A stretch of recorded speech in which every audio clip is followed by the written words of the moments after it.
Hello everyone, welcome to my YouTube channel AS lifestyle blogs. আমি শৌক্তিক, আর আজকে আমি এসে গেছি স্টিম ইন মাগস কাফেতে। রুবি হসপিটাল থেকে বাইপাস দিয়ে আপনারা যদি পিয়ারলেসের দিকে বা পাটুলির দিকে যেতে চান তাহলে রাস্তায় পড়বে কালিকাপুর বাস স্ট্যান্ড। ওখান থেকে আরেকটু ভেতর দিকে গেলে আপনারা পেয়ে যাবেন এই স্টিম ইন মাগস কাফে। আর আজকে আমি খুবই এক্সাইটেড, কারণ এই সুন্দর যে কাফে আপনারা দেখছেন, এখানে কিছু স্বর্ণালী মুহূর্ত আসতে চলেছে, কারণ এখানে হবে টেলি আড্ডা অ্যাওয়ার্ডস 2024।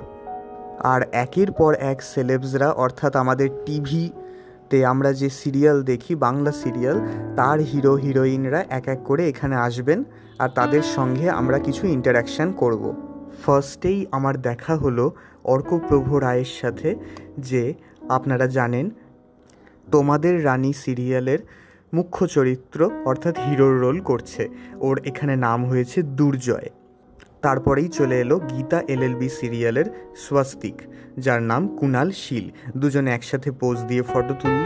আর তারপরেই এসে গেল আমাদের তোমাদের রানী সিরিয়ালের যে হিরোইন অর্থাৎ অভিকা মালাকার, যার নাম হয়েছে রানী। দুর্জয় অর্থাৎ অর্কপ্রভুর সাথে কথা বলে জানতে পারলাম যে সে ক্যালকাটা ইউনিভার্সিটি থেকে গ্র্যাজুয়েশন করেছে, আর তাছাড়া সে অনেক স্ট্রাগল করে এই সিরিয়াল বা অ্যাক্টিং লাইনে এসেছে।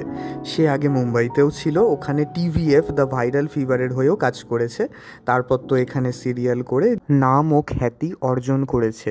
আর সেই উপলক্ষেই আজকে টেলি আড্ডার তরফ থেকে তারা দুজনেই অ্যাওয়ার্ড পেলেন। এবার আপনাদেরকে অভিকা মালাকার অর্থাৎ রানীর ব্যাপারে বলি। রানী অর্থাৎ অভিকা ডান্স ভালোবাসে, তার সাথে গানও খুব ভালোবাসে, আর ও টলি সিনে অ্যাওয়ার্ডও পেয়েছে। On the other hand Arkaprabha আবার ফটোগ্রাফি খুব ভালোবাসে। তা আমার পরেও রানীর সাথে দেখা হয়েছে।